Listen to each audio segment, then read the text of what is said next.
ઓમ શ્રી ગણેશાય નમઃ. જય શ્રી કૃષ્ણ મિત્રો. સવારે 8 વાગ્યા પહેલાંની આદતો ખૂબ જ સરસ મજાની વાર્તા છે મિત્રો. આ વાર્તાના માધ્યમથી આપણને સવારમાં શું કરવું જેથી આપણો દિવસ સારો જાય, આપણા કાર્ય સૌ સંપૂર્ણ થાય અને આપણને ખુશી મળે, આપણું જીવન સુધરે, એના માટેની સરસ મજાની એક વાર્તા છે. આ વાર્તા પરથી આપણને ઘણું બધું સમજાશે. માટે આ વાર્તાને પૂરા અંત સુધી જોજો અને વિડીયો સારો લાગે તો મિત્રો લાઈક અને શેર કરવાનું ભૂલશો નહીં. આ ચેનલને સબસ્ક્રાઈબ પણ જરૂર કરી દેજો અને બને એટલી વાર્તા શેર કરજો જેથી બીજાનું જીવન પણ સુધરે. તો સવારે 8 વાગ્યા પહેલાંની કઈ આદતો છે? એક ગામમાં એક આળસુ આદમી રહેતો હતો. એ એટલો બધો આળસુ હતો કે એનું કોઈ પણ કામ સમય પર કરતો નહીં. એ મોટા ભાગે સવારે મોડે સુધી પથારીમાં પડ્યો રહે અને જ્યારે સવારે ઉઠે તો ક્યારેક અહીં બેસે, ક્યારેક ત્યાં બેસે, ક્યારેક આની સાથે વાત કરે તો ક્યારેક તેની સાથે વાત કરે, ક્યારેક બાળકો સાથે રમવા લાગે તો ક્યારેક સવારમાં બિનજરૂરી કામ કરવા લાગે. આમ ને આમ એનો સવારનો સમય પસાર કરી દેતો એ. અને જ્યારે બપોર થવા આવે તો વિચારે કે હવે નાહી ધોઈ લઉં અને પછી જમી લઉં અને પછી કામે લાગીશ. જ્યારે એ બપોરનું જમવાનું જમી લે તો વિચારે કે થોડી વાર લઈને આરામ કરી લઉં, પછી જ કામ કરીશ. અને પછી જ્યારે તે આરામ કરવા સૂઈ જાય છે તો તેને ઊંઘ આવી જતી અને 1.5-2 કલાક ઊંડી ઊંઘમાં એ સૂઈ જતો હતો. અને પછી જ્યારે સૂઈને ઉઠે ત્યાં સુધીમાં તો સાંજનો સમય નજીક આવી ગયો હોય. પછી તે એમ વિચારે કે થોડી જ વારમાં કામ ચાલુ કરી દઈશ, પણ આદતથી લાચાર તે ફરી બિનજરૂરી કામમાં લાગી જાય અથવા કોઈ પાડોશી કે અન્ય સાથે વાતચીતમાં ગપ્પા મારવામાં લાગી જાય અને આમ પછી પાછો એનો સમય પસાર થઈ જતો. આમ આવી રીતે તેની સાંજ પડી જતી, પછી રાત પડી જાય અને રાતે ભોજન કર્યા બાદ જ્યારે તે સૂવા માટે જતો તો એ પોતે આત્મગ્લાનિથી પછતાવાથી ભરાઈ જતો અને એ વિચારીને બહુ દુઃખી થતો કે મારો આજનો દિવસ તો આમને આમ બરબાદ થઈ ગયો. એ ફરી રાતે નિર્ણય કરે સૂવે કે હું કાલે ફરી સવારે કામે લાગી જઈશ, કાલે કોઈ કામ ટાળીશ નહીં અને આળસ પણ નહીં કરું. કાલે હું સવારે સરસ કામે લાગી જઈશ. પણ જ્યારે સવાર પડે થાય તો ફરી આળસ તેને ઘેરી લે અને પથારી છોડવાનું તેને મન થતું નહીં. એ મોડે સુધી સૂવે અને ફરી એ જ આદતોથી બંધાયેલો રહે જે ગયા દિવસે એને બધી આદતો જે કરી હતી, જે કાર્ય કર્યા હતા, એ જ બધું ફરી પાછું એની દિનચર્યા બની જાય. તો આમને આમ આળસ અને કામ ટાળવાની આદતમાં એ ફસાયેલો રહેતો. એવું ન હતું કે એ કંઈ કરવા માંગતો ન હતો કે તેની આળસના ચક્રને તોડવા માંગતો ન હતો. આવું બિલકુલ પણ ન હતું. એ ઘણી બધી વાર આ આળસના ચક્રને તોડીને મહત્વપૂર્ણ કામ કરવામાં પણ જોડાઈ જતો હતો. પણ એ એની આ સારી નવી આદતને લાંબા સમય સુધી કાયમિક રાખી શકતો નહીં અને ફરી પાછી તેની કામ મટાડવાની આદતમાં ફસાઈ જતો હતો. એની આ આળસ અને કામને ટાળવાની આદતથી તેની સાથે સાથે તેના ઘર પરિવારના લોકો પણ હેરાન પરેશાન થવા લાગ્યા. કેમ કે એ કામને પણ ટાળતો હતો, એ એવા કામ પણ ટાળતો હતો કે એનું ઘર જેનાથી ચાલતું હતું. ખેતી માત્ર એને આવકનું સાધન હતું, પણ એ ખેતીના કામમાં પણ આવી રીતે કામ ટાળતો હતો. એના ન તો સમયે ખેતર ખેડવાનું કામ કરે, ન બિયારણ રોપવાનું સમયે કામ કરે, ખેતરના પાકને ન સારી રીતે સાર સંભાળ લે, ન સરખા પાકને એ તો પાણી પણ ન આપે, જેના કારણે તેના ખેતરનો પાક બીજા લોકોના ખેતરના તુલનામાં ઓછો થતો અને ઓછા પાકના કારણે એની કમાણી, એની જે ઇન્કમ હતા, એની જે પૈસા હોય એ પણ ઓછા આવતા કે જેનાથી એના ઘરનો ખર્ચ આરામથી ચાલી શકે. પૈસાની તંગીના કારણે તેની પત્નીનો ગુસ્સો અને તેના મેણા ટોણાનો પણ એને સામનો કરવો પડતો હતો અને ઘણી વાર તો બંને પતિ પત્ની વચ્ચે, પરિવાર વચ્ચે ઝઘડા પણ થતા હતા. આના કારણે તે બહુ દુઃખી અને હેરાન રહેવા લાગ્યો. પણ ઈચ્છવા છતાં પણ તેની આ માનસિક આળસ ચક્રને તે તોડી શકતો ન હતો. એક દિવસ એ એના ઘરની બહાર બેસીને આળસથી બહાર નીકાળવાનો ઉપાય વિચારી રહ્યો હતો. તો એટલામાં અચાનક તેની નજર તેના ઘરથી થોડે દૂર બનેલા મંદિરમાં રહેનારના મહાત્મા ઉપર પડી, જ્યાં પૂજારી હોય એના ઉપર પડી. મહાત્માને જોઈને એ આળસી વ્યક્તિને મહાત્માજીના અનુશાસન દિનચર્યાની યાદ આવી ગઈ. તે વિચારવા લાગ્યો કે મહાત્માજી રોજ સવારે 4 વાગ્યા પહેલાં ઉઠીને ગામની બહાર નદીએ સ્નાન કરી આવે છે. ત્યાર પછી હજી તો ગામના વધારે ભાગના લોકો સૂઈ રહ્યા હોય ત્યારે એમની પૂજા પાઠ અને ધ્યાન વગેરે કામમાં લાગેલા હોય છે. અને જ્યાં સુધીમાં ગામના લોકોની સવાર થાય છે, દિનચર્યા શરૂ થાય છે ગામના લોકોની, ત્યાં સુધીમાં તો મહાત્માજી મંદિરની સાફ સફાઈ કરીને તેના મુખ્ય કામો પણ પૂરા કરી લીધા હોય છે, એમને સમાપ્ત કરી ચૂક્યા હોય છે. ત્યાર પછી ભિક્ષા માટે ગામમાં જાય છે અને ભિક્ષા માંગીને તેમનું ભોજન પણ જાતે જ બનાવે છે. ભોજન કર્યા બાદ આખું બપોર ધર્મ ગ્રંથને વાંચે છે, પુસ્તકો વાંચે છે અને સાંજે મંદિરમાં આવનારા શ્રદ્ધાળુઓ સાથે મંદિરમાં પ્રવચન વાર્તાલાપ પણ કરે છે. ત્યાર પછી સંધ્યામાં પૂજા આરતી પાઠ કરી જલ્દી ભોજન બનાવે છે અને જમીને સમયસર વહેલા સૂઈ પણ જાય છે. તો આખિર મહાત્માજી આટલા અનુશાસિત અને આટલા કર્મશીલ કેવી રીતે રહી શકે છે? અને આ મહાત્મા તો તેમની આટલી વ્યસ્ત દિનચર્યાનું પાલન કેટલાય વર્ષોથી કરતા આવ્યા છે, હું જોઈ રહ્યો છું. થોડી વાર સુધી આમ વિચાર કર્યો એ આળસુ વ્યક્તિએ, અને એ વ્યક્તિએ મહાત્માજીની પાસે જઈ એની આળસના કારણો શું છે એ પૂછવા જવાનો નિર્ણય કર્યો. અને પછી તો એ તરત જ ઊભો થઈને મંદિરમાં ગયો અને એ મહાત્માજીને પ્રણામ કરીને તેમને વિનંતી ભર્યા અવાજે કહ્યું કે હે મુનિવર, હે મહાત્માજી, હું તમારી પાસે બહુ મોટી સમસ્યા લઈને આવ્યો છું. મહાત્માજી બોલ્યા, શું સમસ્યા છે બેટા તને, જેને તું આટલી મોટી સમસ્યા સમજી રહ્યો છે? એ આળસુ વ્યક્તિએ તેની આળસ અને ટાળવા મટાડવાની જે આદતો હતી, કામને ટાળવાની આદતો હતી, એ બધી જ વાત ધ્યાનપૂર્વક શાંતિથી મહાત્માજીને કહી સંભળાવી. તેણે મહાત્માજીને કહ્યું, મહાત્માજી, હું બહુ આળસુ છું અને કામને ટાળ્યા કરું છું. હું સવારે મોડે સુધી સૂઉં છું અને પછી મારો સવારનો સમય બિનજરૂરી કામમાં બરબાદ કરું છું. ત્યાર પછી હું આખો દિવસ મારા મહત્વપૂર્ણ કામને ટાળું છું અને મારો આખો દિવસ આમ ને આમ બરબાદ થઈ જાય છે. અને જ્યારે રાત પડે ને તો મને મારા ઉપર ખૂબ જ પછતાવો થાય છે, મને ગ્લાનિ થાય છે, દુઃખ પણ થાય છે. મેં આખો દિવસ આમને આમ બરબાદ કરી નાખ્યો, મને એવું થાય છે. છતાં પણ હું બીજા દિવસે એ જ ભૂલો ફરી જ કરું છું અને સમયને બરબાદ કરું છું. મુનિવર, મહાત્મા બોલ્યા. છોકરો કહે છે, મુનિવર, હું આળસ અને ટાળવા મટાડવાના ચક્રમાં ફસાઈ ગયો છું અને બહાર નથી નીકળી શકતો. તમે મને મારી આ આળસમાંથી બહાર નીકાળો, કોઈ રસ્તો બતાવો. હું તમારી પાસે બહુ ઉમ્મીદ, બહુ આશા ભર્યો આવ્યો છું. એ આળસુ વ્યક્તિની વાત પૂરા ધ્યાનથી સાંભળી મહાત્માજીએ અને પછી બોલ્યા કે આળસ એ સુખ છે જે આપણને દુઃખ આપે છે. કામ અને મહેનત પરિશ્રમ કરી શકતા હોય છતાં પણ આપણે એ કાર્ય નથી કરતા. એ કાર્યને ન કરવું, એ કામને ટાળવું, એ જ આળસ કરવાનું કહેવાય છે. અને આ આળસ વ્યક્તિને ક્યાંયનો નથી રહેવા દેતો. તારી આળસ અને કામ ટાળવાનું સૌથી મોટું કારણ તારી સવારની ખરાબ દિનચર્યા છે. કેમ કે તું તારા સવારનો કિંમતી સમય વ્યર્થના કાર્યોમાં ટાળી નાખે છે, જેનાથી તારા દિવસની શરૂઆત જ ખરાબ થઈ જાય છે. અને પછી જેમ જેમ દિવસ વીતે છે તેમ તેમ તને એવું લાગે છે કે તારો આજનો સમય પણ બરબાદ થઈ ગયો. પછી તારું મન વધારે ને વધારે આળસ અને ટાળવા મટાડવામાં લાગી જાય છે. તારો બાકીનો સમય પણ આમ બરબાદ થઈ જાય છે અને તું કંઈ પણ મહત્વપૂર્ણ કાર્ય નથી કરી શકતો અને તું આ આળસના ચક્રમાં ફસાયેલો રહે છે.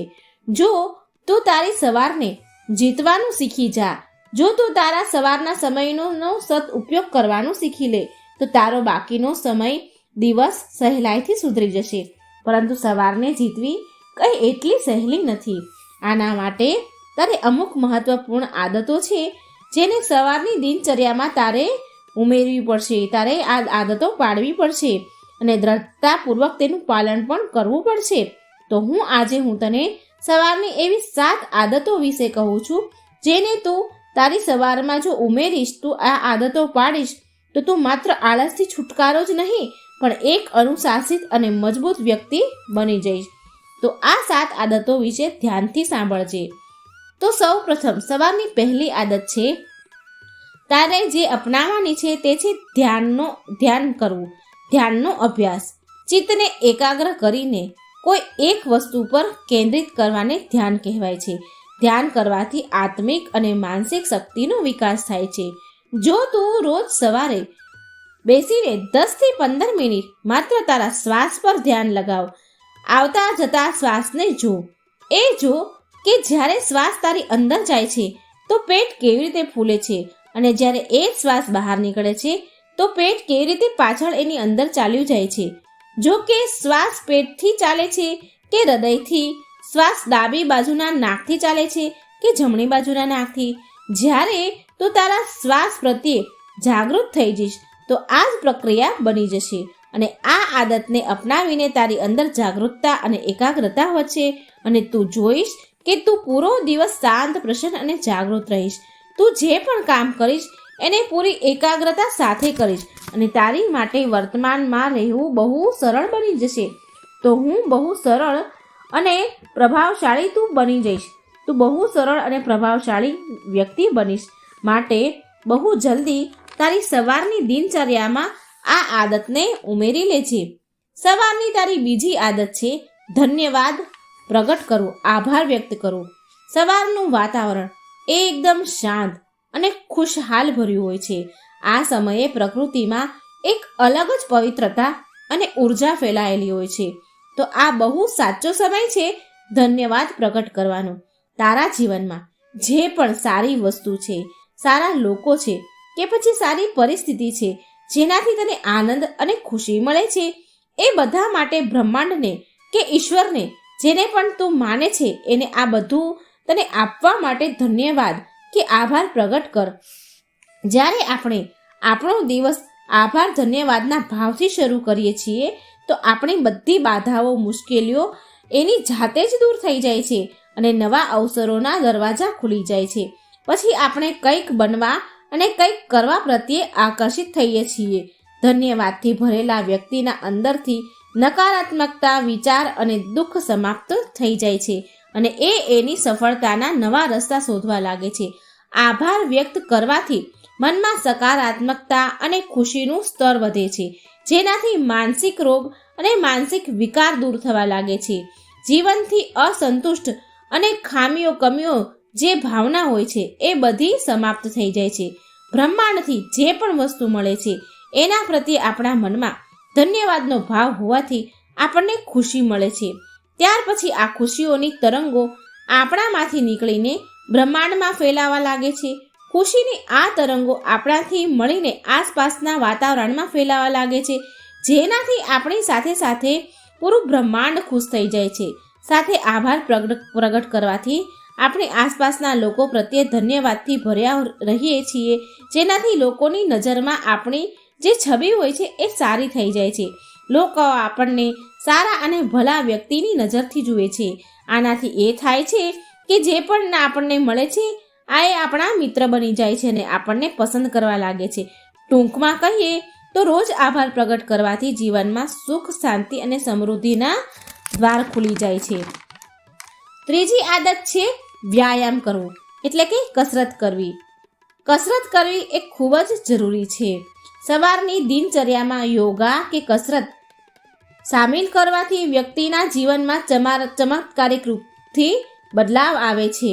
નિયમિત રૂપથી કસરત કરવાથી વ્યક્તિનું મન પ્રસન્ન અને ઉત્સાહિત રહે છે. આખો દિવસ શરીરમાં ઉર્જા રહે છે. શરીર મજબૂત અને આકર્ષિત બને છે. નિયમિત રૂપથી કસરત કરનાર વ્યક્તિ લોકોની ભીડમાં સૌથી અલગ દેખાય છે. વ્યાયામ શરીરની કમજોરી, જકડન અને થાકને દૂર કરે છે. વ્યક્તિની આળસ સમાપ્ત કરે છે. સાથે આ વ્યક્તિને અનુશાસિત પણ બનાવે છે. વ્યાયામ કરવાથી માનસિક તણાવ અને ચિંતા દૂર થાય છે, કેમ કે વધારે પડતી ચિંતા વ્યક્તિને પોતાના શરીર અને સ્વાસ્થ્યને લઈને હોય છે.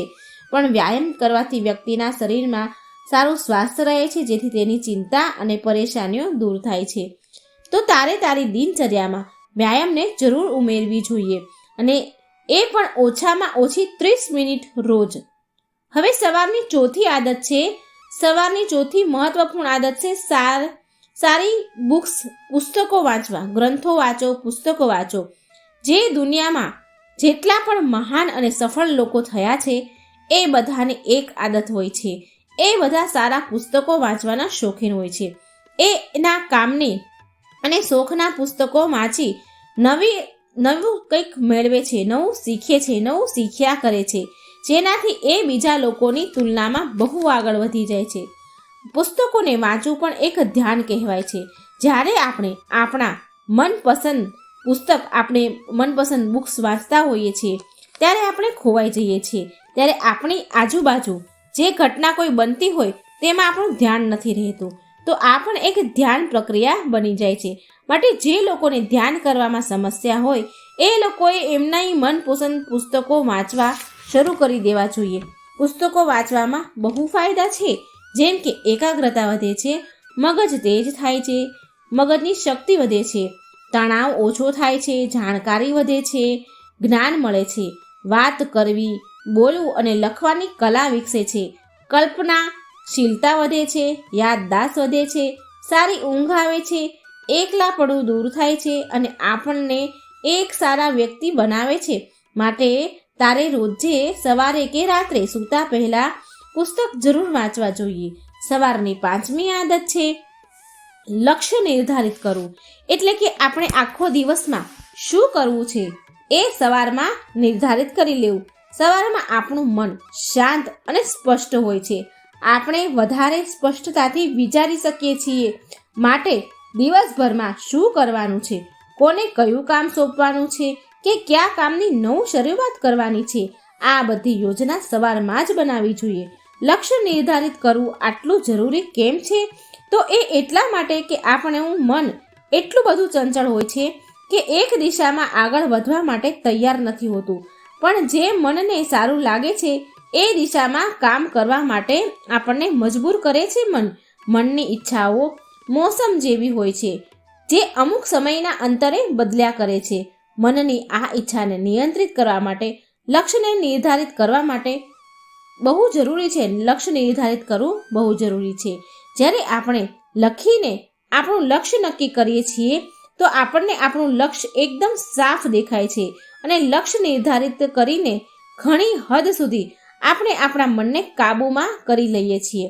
લક્ષ્ય નિર્ધારિત કરીને આપણા મનને એક કાર્યમાં એકાગ્રિત કરવામાં આપણને મદદ કરે છે લક્ષ્ય નિર્ધારિત દ્વારા. હવે છઠ્ઠી આદત છે સવારમાં પાણી પીવું. સવારમાં ઉઠતા જ 2-3 ગ્લાસ પાણી પીવું એ શરીર માટે અમૃતનું કામ કરે છે. સવારે પાણી પીવાથી પેટ સારી રીતે સાફ થઈ જાય છે. શરીરમાં રાતભર જે પણ પાણીની કમી થઈ હોય એની પૂર્તિ થઈ જાય છે. સવારે સારી રીતે પાણી પીવાથી શરીરમાં આખો દિવસ ઉર્જા અને તાજગી બનેલી રહે છે. સવારે વધારે પાણી પીવાનો ફાયદો એ પણ છે કે આપણને વારે વારે દિવસમાં તરસ નથી લાગતી. અને જો શરીરમાં પૂરતી પાણીની માત્રા રહે તો આના ઘણા ફાયદા છે. જેમ કે આપણા શરીરની સફાઈ થાય છે, આપણી ત્વચા, આપણી સ્કિન ચમકદાર અને સુંદર લાગે છે, દિમાગ તેજીથી કામ કરે છે, પાચન શક્તિમાં સુધારો થાય છે અને શરીરનું વજન નિયંત્રિત થાય છે, જેનાથી શરીરમાં આળસ અને થાક ઓછો લાગે છે. માટે સવારે ઉઠીને હૂંફાળું પાણી પીવું જરૂરી છે. સવારની 7મી આદત છે કે સવારનો નાસ્તો સારો અને પૌષ્ટિક હોય છે. નાસ્તો સવારનો આપણા દિવસનો સૌથી પહેલો આહાર હોય છે. માટે નાસ્તો પૌષ્ટિક અને સારો હોવો ખૂબ જ જરૂરી છે. જો આપણે સવારમાં જ વધારે ભારે અને તેલવાળો નાસ્તો કરીએ છીએ તો જ આપણા શરીર માટે સારો નથી. તો આપણે સવારમાં ભારેપણું અને એવું ખાઈએ તો સવારમાં ભારેપણું લાગે, આળસ આવવા લાગે છે, જેનાથી આપણે આપણા કામમાં સારી રીતે ધ્યાન નથી આપી શકતા. અને જો આપણે ભૂખ લાગ્યા હોવા છતાં પણ નાસ્તો નથી કરતા તો આપણને કમજોરી લાગે છે, ભૂખ અને થાક લાગવા લાગે છે, જેનાથી આપણું કામમાં મન નથી લાગતું અને ઘણીવાર કામ પણ બગડે, આવું પણ બને.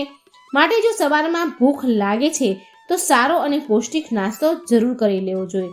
પણ એક વાત યાદ રાખજો, આપણને ભૂખ લાગવી જરૂરી છે. એવું નહીં કે જબરજસ્તી નાસ્તો કરવો કે પછી નિયમને પૂરો કરવા માટે નાસ્તો કરવો. આટલું કહ્યા પછી મહાત્માજીએ એની વાત પૂરી કરી અને એ આળસુ વ્યક્તિએ પણ મહાત્માજીની વાત સાંભળ્યા પછી એ સાતેય આદતને તેની સવારની દિનચર્યામાં સામેલ કરવાનો નિર્ણય કર્યો અને સંકલ્પ કરીને ત્યાંથી ચાલ્યો ગયો. સમય જતાં એને એ બધા જ નિયમો અપનાવ્યા અને એ સુખી થયો. અને મિત્રો, આજના સમયમાં એક હજી વધારે ખરાબ આદત છે, 8મી આદત છે, જેનાથી આપણી દિનચર્યા ખરાબ થઈ જાય છે. અને એ આદત છે ઉઠતાની સાથે જ આપણે હાથમાં ફોન લઈ લઈએ છીએ, ફોન મોબાઈલમાં લાગી જઈએ છીએ. અત્યારે તો સવાર પડતા જ લોકોની દિનચર્યા સવારની શરૂઆત મોબાઈલથી સાથે જ થાય છે. લોકો સોશિયલ મીડિયામાં જોડાઈ જાય છે અને સવારમાં આનાથી વધારે ખરાબ આદત કઈ હોઈ શકે? તમારે સવારે ઉઠ્યા પછી 1.5 થી 2 કલાક સુધી મોબાઈલથી દૂર રહેવું જોઈએ. મોબાઈલ આપણી સુવિધા માટે છે અને એ બહુ સારી વાત છે, પણ જો આ જ મોબાઈલ આપણને બીમારી અને નબળું બનાવી દે તો આનાથી ખરાબ વાત બીજી શું હોય? અને આ આપણી કમજોરી છે. મોબાઈલ ઉડીને તો કંઈ આપણી પાસે નથી આવી જતો, આપણા હાથમાં નથી આવતો. એ આપણે જ છીએ કે આપણે મોબાઈલને લઈએ છીએ? આપણે જ નબળાઈ કે આપણે મોબાઈલથી ચોટેલા જ રહીએ છીએ? આપણે ખુદને સંભાળવા અને સુધારવા પડશે, નિયંત્રણ લાવવું પડશે. અને સવારમાં થતાં જ સવારનો જે વેસ્ટ થાય છે ટાઈમ મોબાઈલમાં જોવામાં, એ બચાવવો પડશે. લેપટોપ, ટીવી, મોબાઈલથી દૂર રહેવું. સવારે આલારામ માટે પણ મોબાઈલ ઉપયોગ ન કરવો જોઈએ. આલારામ માટે એક નાની એવું આલારામ ઘડિયાળ ખરીદી લો, કારણ કે કોઈ પણ બહાને સવારમાં હાથમાં મોબાઈલ ન આવવો જોઈએ. આ હતી મિત્રો 8 આદતો, જે સવારની દિનચર્યામાં ઉમેરશો તો તમારી સવાર શાનદાર તો બનશે જ, પણ સાથે તમે તમારા જીવનમાં સફળ અને ખુશ પણ રહેશો. તો મિત્રો, આશા છે કે તમને આ વિડીયો, આ કહાની, આ વાર્તા તમને પસંદ આવી હશે. તો વિડીયોને લાઇક અને શેર કરવાનું ભૂલશો નહીં અને આ ચેનલને સબસ્ક્રાઈબ જરૂર કરી દેજો. જય શ્રી કૃષ્ણ. રાધે રાધે. Thank you.